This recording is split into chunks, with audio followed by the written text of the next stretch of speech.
A high-level meeting in Chennai convened by Tamil Nadu Chief Minister M.K. Stalin under the Fair Delimitation Initiative brought together leaders from Karnataka, Telangana, Punjab and Kerala to oppose the proposed parliamentary delimitation based on future census data.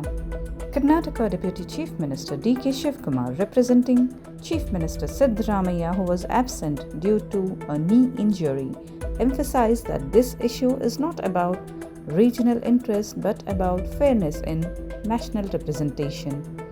Karnataka had already passed a resolution on July 25, 2024 in its Legislative Assembly urging the central government to retain the 1971 census as the basis for determining Lok Sabha and State Assembly seats. Ministers H.K. Patil and Krishna Baire Gowda warned that if seats are redistributed using a new census, southern states that effectively controlled population growth could lose political influence while northern states may gain seats. Leaders highlighted that Indira Gandhi's government froze parliamentary seats based on the 1971 census to ensure states following family planning were not penalized.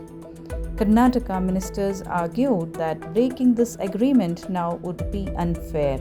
Another major concern was economic contribution. Baire Gowda pointed out that despite southern states driving India's economic growth, their political representation in parliament could decline, leading to an imbalance in federal decision-making. The meeting was seen as a first step in forming a united front against the delimitation exercise. Leaders stressed that the 16th Finance Commission's decisions will play a crucial role in shaping future federal policies, economic justice, and state representation in governance.